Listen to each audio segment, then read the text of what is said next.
In the annals of diplomacy, few voices resonate with the gravitas and moral clarity of Prince Turky Al-Faisal.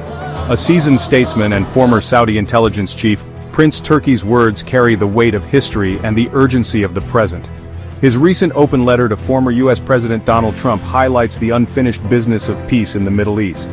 At the heart of Prince Turky's missive is a condemnation of Trump's proposal to forcibly relocate Palestinians from Gaza. He argues this proposition is morally reprehensible and ignorant of historical injustices endured by Palestinians. Such a move, he contends, would amount to ethnic cleansing, violating international law. Prince Turky's letter is a call for justice and recognition of Palestinian rights. He reminds us that Palestinians are indigenous inhabitants with deep roots. Their forced displacement remains an open wound and a symbol of their dispossession. True peace cannot be built upon injustice and displacement. Resolving the conflict must begin with acknowledging Palestinians' right to self-determination.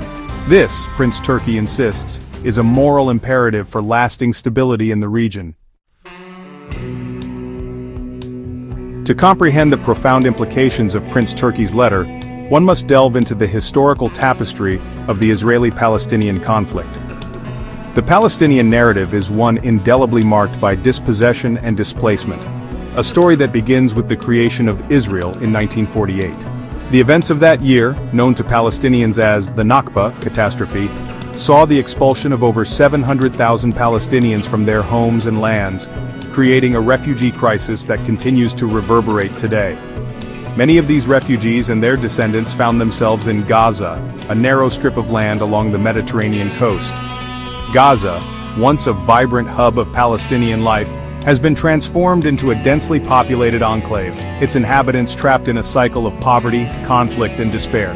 The Israeli occupation, punctuated by periodic military incursions, has left its indelible mark on the territory, its infrastructure shattered, and its economy in ruins.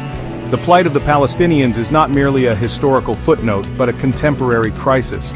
The international community's failure to address the root causes of the conflict has perpetuated their suffering and undermined the prospects for a just and lasting peace. Gaza stands as a stark testament to the human cost of this enduring conflict. Home to over 2.3 million Palestinians, it is one of the most densely populated places on Earth. Yet, despite its teeming population, Gaza remains a land scarred by conflict, its infrastructure in ruins and its economy on the brink of collapse. The Israeli blockade, imposed in 2007 after Hamas's takeover of the territory, has turned Gaza into an open-air prison. The movement of people and goods is severely restricted, stifling economic activity and trapping Gazans in a cycle of poverty and despair. The humanitarian situation in Gaza is nothing short of dire. Unemployment is rampant. Access to clean water and healthcare is severely limited, and the psychological toll of living under constant siege is immeasurable. The international community has responded with aid, but such measures are mere band-aids on a gaping wound. What Gaza needs is not charity but justice, a fundamental shift in the political landscape that addresses the root causes of its suffering. Section 4. Uprooting a people. The dire consequences of forced relocation. Against this backdrop of historical injustice and ongoing suffering, the proposal to forcibly relocate Palestinians from Gaza takes on a particularly sinister dimension. Such a move would not only be a logistical nightmare, but also a moral travesty, compounding the Palestinian sense of dispossession and further undermining their right to self-determination. The forced displacement of a people from their land is not a theoretical exercise.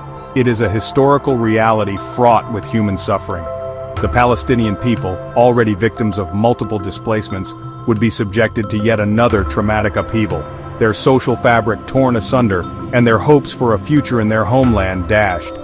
The international community must reject any proposal that perpetuates the cycle of displacement and dispossession. The focus should be on upholding international law, ensuring the protection of Palestinian rights, and working towards a just and lasting peace that guarantees the dignity and security of all. Section 5. Towards a just and lasting peace, a call to action. Prince Turky's letter is a call to action for the international community to forge a just and lasting peace in the Middle East. True peace requires dialogue, reconciliation, and recognizing the aspirations of both Israelis and Palestinians. Addressing the humanitarian crisis in Gaza is the first step. The blockade must be lifted and infrastructure rebuilt. Humanitarian aid alone is not enough. The root causes, including occupation and denial of rights, must be addressed. The two-state solution remains the only viable path to peace. The international community must take concrete steps to hold all parties accountable. It is time for a renewed diplomatic effort to revive the peace process. The alternative is a cycle of violence and despair. The time for action is now. A zone free of weapons of mass destruction.